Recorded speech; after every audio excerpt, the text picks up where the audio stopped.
lagi. Di sini ada tim 2 apa 3? 3. Tim 3 dari kelompok PP Ibu Sulis mau menceritakan evaluasi diri di Lokakarya 1 ini. Di sini ada Mbak Hima sama Mbak Dila. Check it out. Halo Mbak Dila. Halo Mbak Hima. Waalaikumsalam. Langsung ke pertanyaan. Saya Silakan. bertanya dulu ya. Boleh. Baik, untuk kategori kompetensi mengembangkan diri dan orang lain, Bu Dila kompetensi apa yang sudah Bu Dila miliki? Mbak Hima, saya alhamdulillah sudah memiliki kompetensi kolaborasi untuk meningkatkan kualitas murid dalam hal memfasilitasi, sebagai coach, sebagai mentor. Itu Mbak Hima yang sudah saya miliki. Baik, yang perlu ditingkatkan apa Bu Dila? Saya merasa bahwa saya kurang inovatif Mbak Hima. Jadi saya masih merasa bahwa kemampuan inovatif saya perlu ditingkatkan. Oh iya, terus tantangannya apa? Tantangan untuk sebelumnya melakukan kompetensi ini, sebelumnya itu tantangannya apa Bu Dila? Iya, tantangannya satu, saya merasa bahwa kadang ada pihak yang mungkin kurang mendukung ya, dari mungkin orang tua, mungkin rekan sejawat. Nah, itulah tantangan yang harus bisa saya hadapi gitu, harus bisa ditaklukkan. Betul. Iya, makasih Bu Dila. Iya, selanjutnya Mbak Hima. Nah, sekarang saya bertanya ini Mbak Hima. Iya. Kemudian ya. Iya. Bagaimana Mbak Hima mengembangkan diri dan orang lain? Nah, Mbak Hima mungkin bisa cerita langsung aja Mbak Hima dari kompetensi yang Mbak Hima miliki, kemudian apa yang perlu ditingkatkan, kemudian apa tantangannya. Langsung saja. Baik, terima kasih atas waktunya Bu Dila. Di sini saya ingin menceritakan atau merefleksi kemampuan yang sudah saya miliki. Saya merasa sudah memiliki kompetensi kolaborasi dan kemudian mandiri dalam artian misalnya ada pelatihan, saya tergerak untuk mengikuti tanpa harus diopiak-opiak karena kebetulan saya tidak punya kepala sekolah. Jadi kalau tidak diopiak-opiak, kalau ikut kok menunggu diopiak-opiak berarti saya nggak akan jalan. Kemudian yang kedua adalah kolaborasi. Saya berkolaborasi dengan semua guru, kemudian pemerintah desa dan komite serta wali murid untuk bagaimana mewujudkan profil pelajar Pancasila melalui program-program sekolah itu. Kemudian kekurangan saya, maksudnya yang perlu saya tingkatkan adalah tentang IT. Saya jujur hanya belajarnya baru itu saja, belum. Kalau saya melihat generasi yang sekarang wah luar biasa, jadi saya ingin terus belajar. Kemudian juga belajar public speaking supaya lebih bisa pede tampil di hadapan orang-orang. Kemudian tantangan yang saya hadapi adalah sama, kadang-kadang ada yang pro, ada yang kontra, kemudian perlu waktu, perlu momen untuk menyatukan visi misi sudut pandang supaya kita bersama-sama bergerak untuk mewujudkan itu semua. Begitu Bu Dila. Ya, lanjut Mbak Hima. Oke, saya tanya dulu ya. Ya. Lalu kelebihan Bu Dila dalam memimpin pembelajaran, kelebihan, kekurangan, kemudian tantangannya, silakan. Langsung ya Mbak Hima ya. Kompetensi yang sudah saya kuasai otomatis ada kompetensi pedagogis, profesional, kemudian kepribadian. Nah, itu otomatis menjadi salah satu pemicu untuk bisa meningkatkan kepemimpinan dalam belajar. Kemudian yang perlu saya tingkatkan adalah kompetensi reflektifnya, karena kadang kita lupa dengan hal-hal yang mungkin kita anggap sepele. Kita tanya ke user kita atau kita tanya ke murid kita bagaimana pembelajaran hari ini. Itu barang sepele tapi sebenarnya itu sangat penting ya untuk kita tahu, untuk merefleksi diri kita. Kemudian tantangannya adalah hampir sama dengan yang tadi, hanya saja kalau ini bagaimana kita bisa melibatkan orang tua itu bisa ikut bertanggung jawab sebagai pendamping sekaligus sebagai sumber belajar untuk anak mereka sendiri gitu. Itu Mbak Hima. Terima kasih Bu Dila. Iya, gantian saya yang Oh, iya. tanya. Silakan Mbak Hima menceritakan bagaimana memimpin pembelajaran dari kompetensi yang Mbak Hima miliki, kemudian apa yang perlu ditingkatkan, dan bagaimana Mbak Hima menjawab tantangan yang dihadapi. Oh ya, baik, terima kasih Bu Dila. Kelebihan saya yaitu selain 4 kompetensi tadi, pedagogi, sosial, pribadi, kemudian profesional, itu saya punya kelebihan, saya sering membangun komunikasi dengan orang tua murid. Bahkan saya pernah menghadirkan orang tua sebagai sumber belajar di sekolah. Oh gitu. Ya. Salah satu. Jadi sesuai materi. Pernah materi profesi. Saya mengundang bapaknya wali murid yang bekerja sebagai tentara. Saya hadirkan real itu ya. Jadi anak melihat gitu ya seorang tentara ya. Jadi anak lebih tidak hanya mengangan-angan. Wali murid tersebut juga cerita tantangannya, suka dukanya. Jadi anak-anak lebih senang gitu.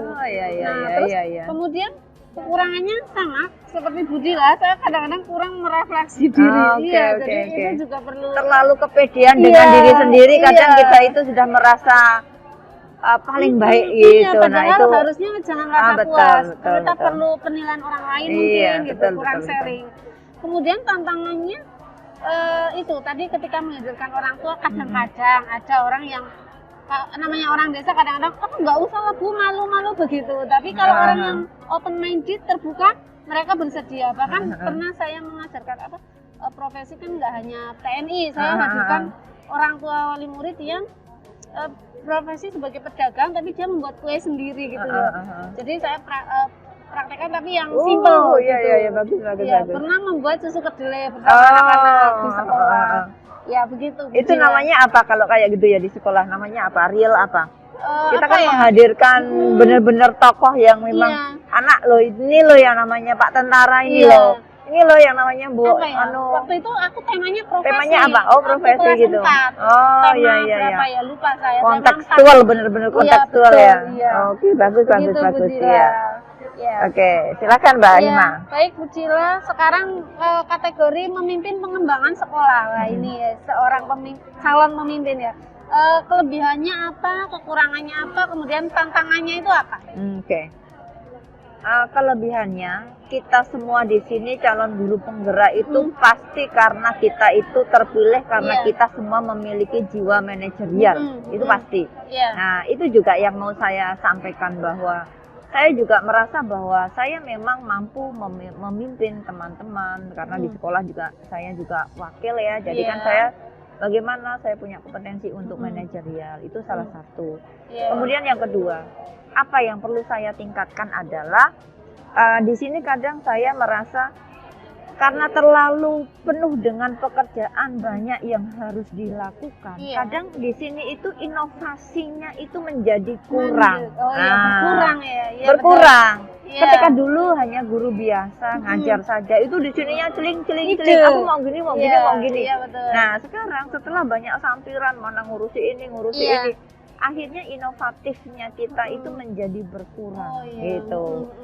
Kemudian tantangannya hampir sama dengan tadi. Kadang ketika kita punya program kita kurang didukung itu. Nah, itulah menjadi tantangan. Bagaimana ini kita harus bisa mencari solusinya. Itu Mbak Hima. Oh ya, baik. Ya, sekarang gantian. Bagaimana Mbak Hima memimpin pengembangan sekolah, dari kelebihannya Mbak Hima, kemudian kekurangannya apa, tantangannya bagaimana? Jadi dalam memimpin pengembangan sekolah, karena saya kepala sekolahnya PLT, jadi kadang-kadang saya seolah-olah sebagai kepala sekolah gitu ya. Walaupun sebenarnya saya guru, tapi kadang-kadang mereka yang masih muda itu Bu ini gimana? Jadi dari situ saya menempatkan diri dan saya belajar. Begini. Malah the real KS-nya ini. Dalam sehari-hari karena kepala sekolah hanya datang seminggu 2 kali. Itu saja kalau tidak hujan misalnya, atau tidak ada kepentingan yang lain. Jadi Bapak, Ibu? Bapak. Kemudian kelebihannya adalah saya suka mendengar curhat mereka. Jadi saya tidak, maksudnya gini, mereka itu saya biarkan untuk menyampaikan apa yang dirasa atau pandangannya apa. Saya membebaskan mereka berpendapat. Jadi tidak mutlak saya gitu. Saya berusaha untuk menyeimbangkan. Tidak hanya keputusan ada pada saya, walaupun semua bertanya pada saya, tapi sebelum memutuskan bertanya dulu. Nah, tantangannya kadang-kadang yaitu kadang-kadang kadang-kadang mereka mungkin Beda generasi. beda generasi karena mereka itu yang di sekolah saya itu lebih muda semua dari saya, jadi kadang-kadang dari pikirannya udah berbeda gitu. Ya, intinya itu. Bagaimana menyinkronkan dua generasi itu? Iya betul, iya. Itu tantangan juga itu. Iya, kalau kekurangannya tadi Bu, apa ya? Itu tadi kadang-kadang saya juga bendahara bos di sekolah, jadi ini judulnya hangat nih. hangat KBKB ya.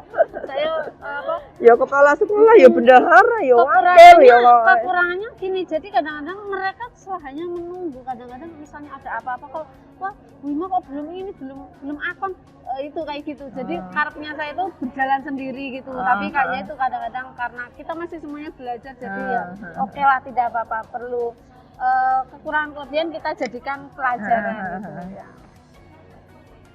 Baik, Bu Dila, untuk selanjutnya adalah memimpin manajemen sekolah gitu.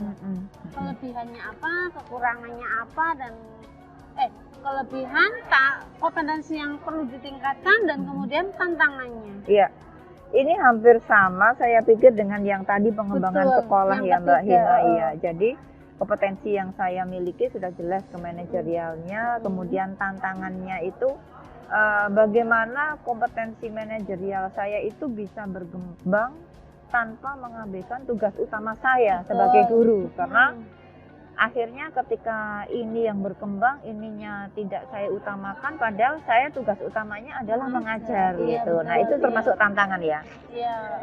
Kalau yang perlu saya tingkatkan itu adalah sense of peduli.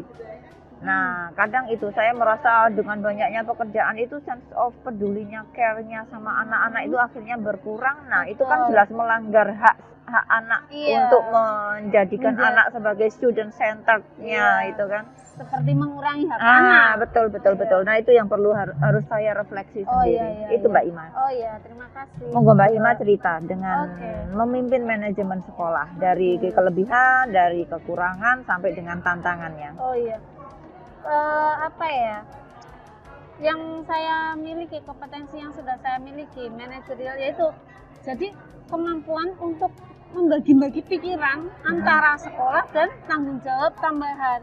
Bahkan kadang-kadang yang tambahan itu lebih menyita pikiran betul. Jadi saya benar-benar harus bisa membagi waktu antara tugas saya sendiri di rumah sebagai ibu rumah tangga, kemudian mengajar, dan sampirannya itu malah menjadi yang utama, sampirannya ya. Itu kadang-kadang ketika sedang mengajar tiba-tiba ada panggilan.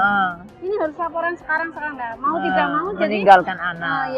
Walaupun sebelum meninggalkan kita tentu sudah memberikan itu.